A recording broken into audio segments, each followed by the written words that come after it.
Radio Copalim, le podcast de la plus grande coopération associative d'Occitanie. Bonjour et bienvenue dans Radio Copalim. Je suis Christelle Élysée et je vous emmène tous les mois dans les coulisses de l'aide alimentaire en Occitanie. Aujourd'hui, nous partons à Toulouse, à côté du canal de Brienne, dans un lieu qui accueille uniquement des femmes en errance, la Casella. C'est le 3e épisode de notre mini-série sur les projets financés par le fonds Mieux manger pour tous. Et vous allez comprendre ce qui a changé à la Casella grâce à ce fonds avec Pascal. C'est parti!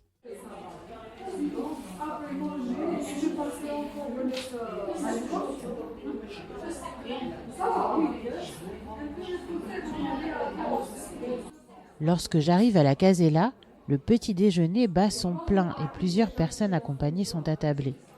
Pascal m'accompagne jusqu'à son bureau. Bonjour Pascal.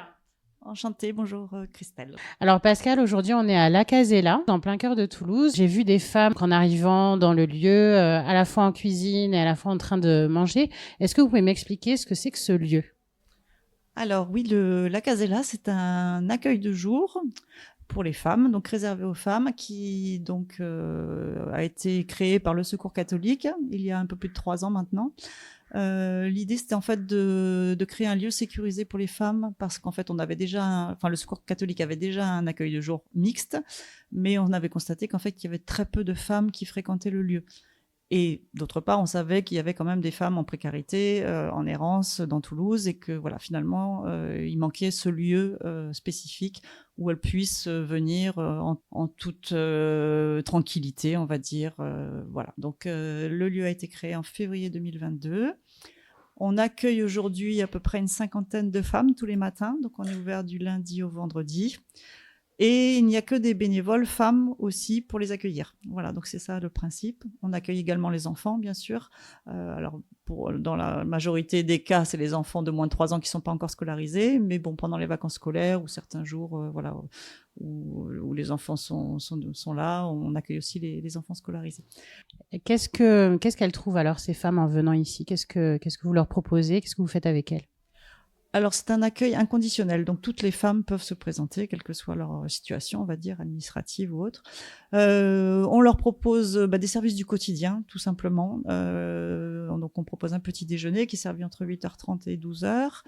On a aussi des douches et on a une laverie. Donc, voilà, ça, c'est vraiment les services qui sont indispensables pour les personnes, soit à la rue, soit dans des logements sociaux ou des hôtels logés par le 115, par exemple, qui n'ont pas forcément accès ni à une cuisine, ni à une laverie facilement.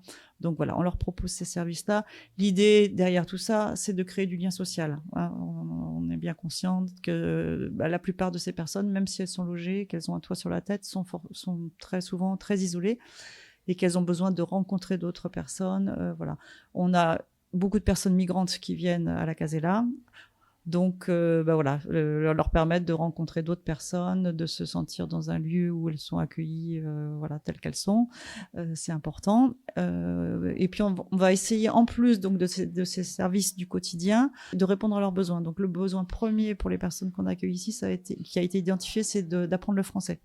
Donc, on propose également des cours de français 2 fois par semaine, voilà, pour à peu près une 20aine de personnes. Donc les cours sont gratuits, sont donnés par des bénévoles également.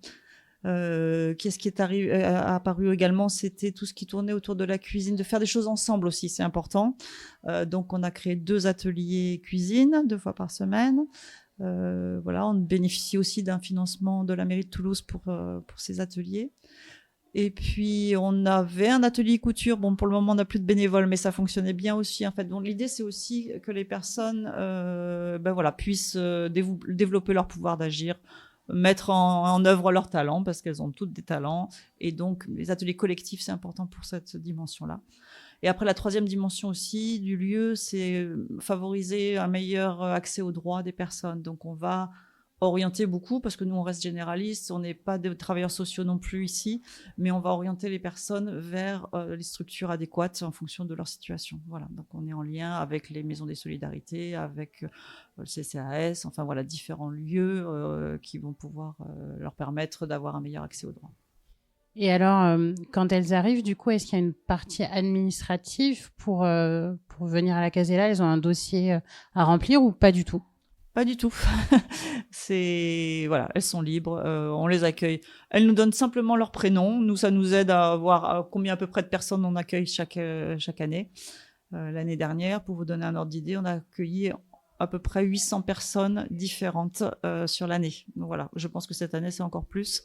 Donc voilà, ça nous permet juste ce petit travail statistique, on va dire. Après, non, elles nous donnent leur prénom et puis c'est tout. On fait pas de dossier. Après, si les personnes nous demandent un accompagnement individuel, ça, on peut le faire aussi. Et là, on pourra être amené éventuellement à constituer un dossier, mais c'est pas systématique. D'accord, je comprends. Vous avez bénéficié du fonds Mieux manger pour tous à la Casella. Est-ce que vous pouvez m'expliquer comment ça fonctionnait avant, puisque donc vous cuisinez, donc vous avez des denrées alimentaires périssables, etc. Et comment le fonds a transformé ça pour vous à la Casella? Alors c'est vrai qu'au départ, on fonctionnait un petit peu comme l'autre accueil de jour du Secours catholique, c'est-à-dire avec des ramasses et puis la banque alimentaire. Moi, j'ai souhaité finalement un petit peu évoluer par rapport à ça et aller choisir un petit peu mieux, on va dire, ce dont on avait besoin, parce qu'avec la banque alimentaire, on n'avait pas forcément toujours les produits frais dont on avait besoin, surtout parce que nous, on sert donc un petit déjeuner, on a besoin de yaourt, de fromage, du beurre, du lait, enfin des produits frais, des fruits et des légumes. Donc voilà, on s'est orienté vers la grande distribution pour faire simple, parce qu'on avait aussi besoin d'être livré, de pas avoir à aller chercher. Voilà, on est des bénévoles, donc voilà, notre bénévolat était limité de ce fait-là. Du coup, le fonds Mieux manger pour tous, il a changé le fait qu'on a une enveloppe financière supplémentaire et qu'on peut donc choisir des produits de meilleure qualité. Donc maintenant, on ne sert plus que des yaourts bio, du fromage bio ou labellisé label rouge par exemple, ou des AOP. Voilà, donc ça nous permet vraiment d'avoir une qualité alimentaire nettement améliorée par rapport à ce qu'on pouvait acheter avant, qui était forcément des marques premier prix ou des choses un petit peu plus bas de gamme, on va dire. Elles vous l'ont dit, elles ont vu une différence, les femmes que vous accueillez, sur justement la qualité du petit déjeuner? Alors, elles ne l'ont pas forcément formulé, mais il n'y a pas eu de rejet non plus. Parce qu'en fait, à un moment donné, je me suis dit, avant, on achetait des yaourts, par exemple, sucrés aromatisés. Voilà. Et on est passé du jour au lendemain à des yaourts nature, sans sucre.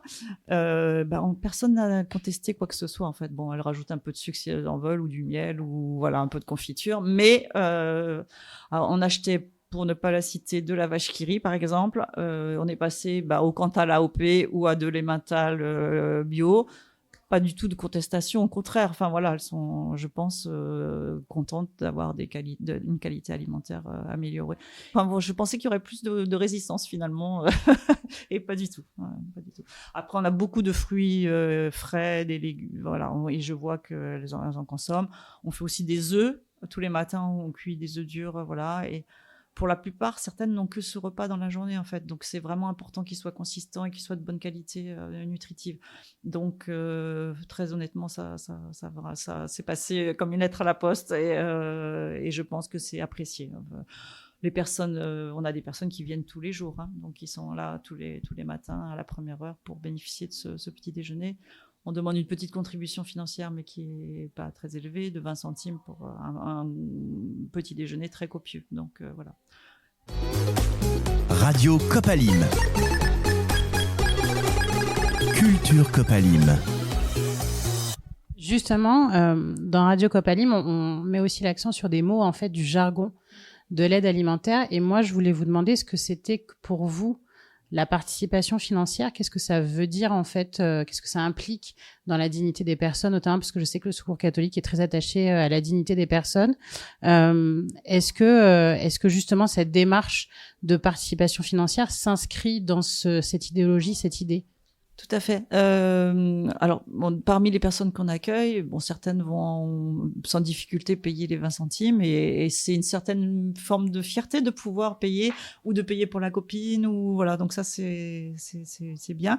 Certaines personnes n'ont pas les moyens de payer. Donc dans ce cas-là, nous, on offre le petit déjeuner, bien sûr.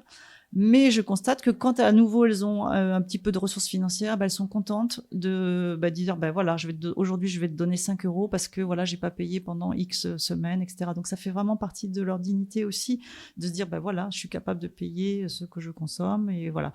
Je pense que ça change un petit peu le rapport qu'on peut avoir avec les personnes. Voilà, elles sont pas juste des personnes assistées, elles sont des personnes qui peuvent subvenir à leurs besoins. Radio Copalim. Culture Copalim. Pascal, j'aimerais qu'on termine cette interview en parlant de vous. Racontez-moi un peu votre histoire avec le Secours catholique et avec la Casella. Alors moi, j'ai démarré au Secours catholique il y a à peu près 8 ans, je crois. Oui, 7 ou 8 ans, voilà. Au départ, je savais pas très bien ce que je voulais faire au Secours catholique, mais j'avais en tout cas envie de donner de mon temps pour cette cause. Et donc on m'avait proposé de faire partie de l'équipe bénévolat, justement, donc accueil des nouvelles bénévoles. Et puis j'ai aussi été un peu dans la partie formation des nouvelles bénévoles. Et un petit peu aussi dans la communication, parce que c'était mon métier auparavant. Donc voilà, donc j'ai fait ça pendant 4 ans, donc au niveau de la délégation, on va dire, pas dans une équipe spécifique. Et puis, quand le projet de la Casella a émergé, on m'a demandé de participer. Donc voilà, j'ai participé dès, on va dire, le commencement. À la recherche d'un nom, par exemple. Donc ça, c'était plutôt la partie communication, l'aménagement des locaux, etc. Et puis, au fur et à mesure, on m'a demandé de prendre la responsabilité complète du lieu. Voilà. Au départ, on était une petite équipe, on va dire, de responsables. On partageait la responsabilité. Et puis finalement, on trouvait plus simple finalement qu'il y ait une responsable. Et j'ai quand même autour de moi donc une équipe de référentes de 5 personnes, on se relaye en fait chaque jour. Donc voilà, moi je viens 2 jours par semaine et les autres viennent les autres jours de la semaine. Donc voilà, ça permet de faire un roulement, mais on s'attache, enfin voilà, on a un bon travail d'équipe et on s'attache à ce que finalement l'accueil soit le même, quel que soit le jour de la semaine, si c'est pas, voilà. Donc voilà, c'est comment je suis arrivée à la Casella et ça fait bien donc maintenant 3 ans et demi. Voilà, on a pris notre rythme de croisière, mais c'est vrai que les bénévoles, donc c'est une petite équipe de 50 personnes. Elles viennent aussi en fonction de leur disponibilité. Donc, mais ce qui est chouette, c'est qu'en fait, on a des personnes un peu de tout type de profil. Ça peut être des personnes à la retraite, mais c'est aussi des personnes en activité qui, pendant un certain temps, sont à mi-temps ou voilà, ont un peu de temps libre. On a des étudiantes, enfin, on a des profils très différents. Et ce que j'ai pas dit aussi, c'est qu'on permet aussi à des personnes accueillies de devenir bénévoles. Donc ça, c'est quand même une particularité du Secours catholique. On essaye de favoriser au maximum ça. Parce que ça donne confiance aux personnes dans leur capacité. Voilà, le fait de pouvoir être là, comme elles ont dit, à 8h30 pour servir le petit déjeuner, c'est déjà un engagement qu'elles prennent et ça les valorise. Et puis, ça les aide aussi parfois dans leur démarche aussi de régularisation ou autre. Donc, voilà, on permet aux personnes accueillies de devenir bénévoles à leur tour. Et alors, la Casella, ça vient d'où ? C'est un nom occitan qui veut dire refuge, petite cabane, voilà. Donc l'autre accueil du jour du Secours catholique s'appelle l'Ostalada, qui veut dire la maisonnée. Donc on voulait rester un petit peu dans cet esprit-là. Donc on a trouvé la Casella et finalement ça a bien pris et je crois que maintenant on est reconnu sur le territoire toulousain comme la Casella. Et est-ce que vous travaillez avec d'autres structures d'accueil de femmes ? Je pense notamment à la Maison des Femmes, par exemple. Oui, on est en lien avec la Maison des Femmes. On est en lien aussi avec l'association Espoir, qui a un lieu pour les femmes qui s'appelle le Petit Salon, qui est ouvert aussi en semaine comme nous, plus le samedi. Donc on se complète. Il y a beaucoup de femmes qui vont d'un lieu à l'autre. Elles connaissent très bien les différents circuits. Oui, on est en lien avec pas mal de structures spécifiques pour les femmes. Voilà. On relaye un maximum d'informations aussi. Il y a des cafés rencontres, par exemple par Médecins du Monde pour les femmes ou pour Psychologues du Monde. Donc on oriente aussi les personnes vers ces lieux ressources également. Et s'il y avait, alors je sais que c'est difficile, surtout que vous êtes là depuis 8 ans, mais s'il y avait un événement ou quelque chose qui vous a marqué pendant toutes ces années de bénévolat, qu'est-ce que ce serait ? Souvent, en fait, en tant que bénévole, on se dit ce qu'on fait, c'est très peu, en fait. Et est-ce que ça va changer la vie des personnes ? Est-ce que on peut douter parfois de l'impact qu'on peut avoir sur les personnes qu'on accueille. Et finalement, ça m'est arrivé à plusieurs reprises maintenant d'avoir des personnes qu'on n'avait pas vues depuis un certain temps, qui venaient régulièrement et tout à coup on ne voyait plus. Donc on ne sait pas forcément ce qui leur est arrivé, si elles ont déménagé, si elles ont trouvé du travail. Mais certaines sont revenues, me sont tombées dans les bras en me disant « Mais vraiment, je voulais te remercier parce que ce que tu as fait, ça a changé ma vie. » Et qu'est-ce que j'avais fait en réalité? C'est que j'avais fait une petite annonce pour trouver du travail avec la personne, en lui disant, voilà, tu peux, même si tu n'as pas forcément le droit de travailler, tu peux quand même travailler à domicile chez des personnes, etc., te faire payer un chèque emploi service. Enfin voilà, c'est un système qui est, on va dire, toléré. Et pour certaines, ça a changé leur vie parce que tout à coup, elles ont trouvé des familles chez qui elles travaillent.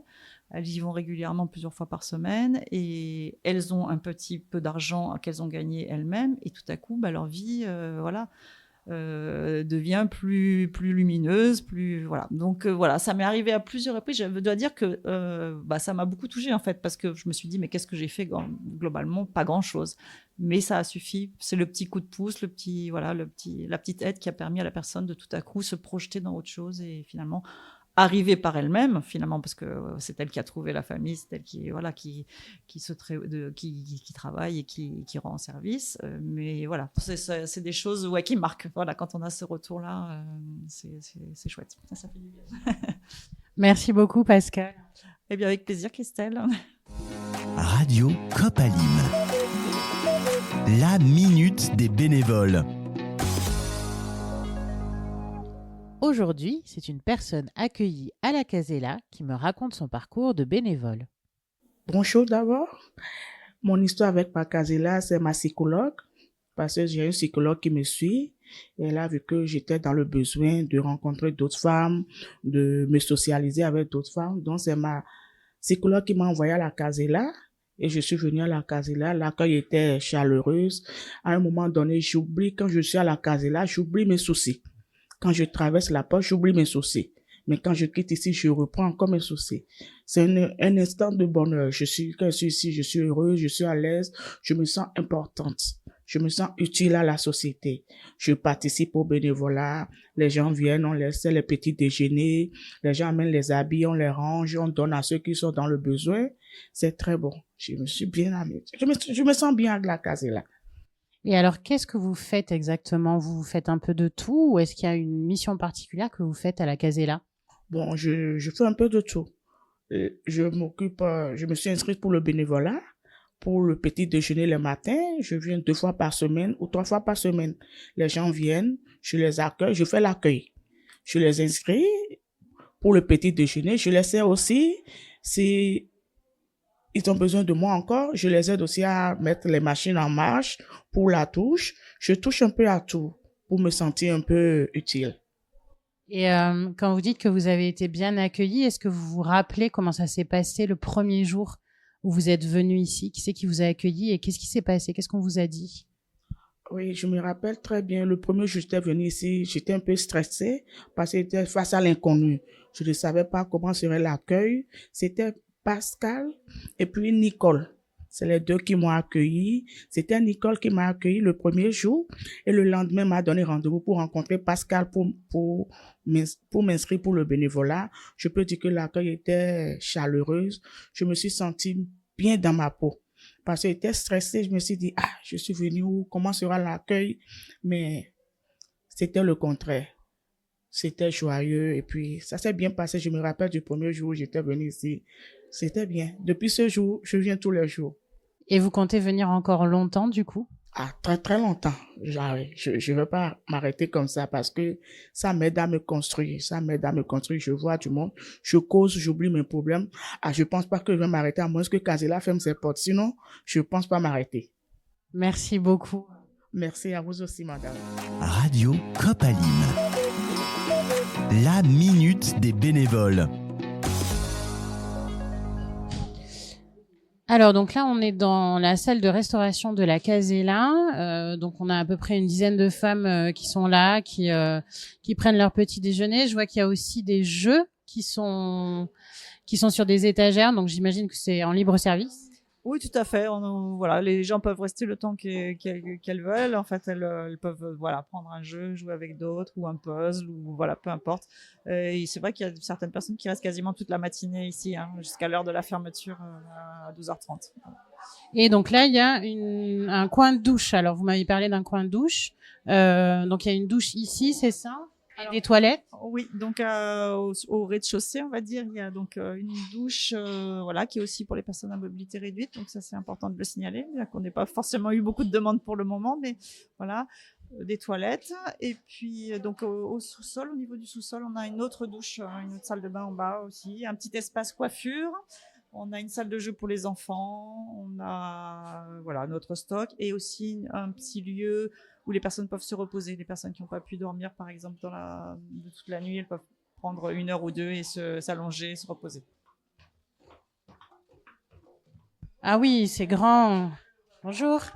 Il y a un grand espace effectivement pour les enfants avec beaucoup de jouets, un grand tableau pour faire des dessins à la craie, des livres et tout ça est bien délimité. Donc c'est assez chouette. Et donc il y a 2 tables de ce que je vois. Oui, là c'est pour les activités, on va dire de français, les cours de français. Donc il y a des groupes qui s'installent ici, d'autres à l'étage. Ça peut être aussi utilisé par les personnes pour être tranquilles, faire leur démarche. Vous voyez qu'il y a aussi un ordinateur qui est mis à disposition des personnes, pour faire leur démarche par elles-mêmes. Et si elles ont besoin d'un coup de main, on est là aussi pour les aider.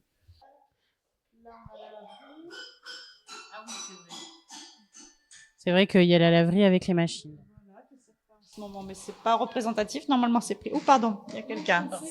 Donc, on a le petit espace coiffure.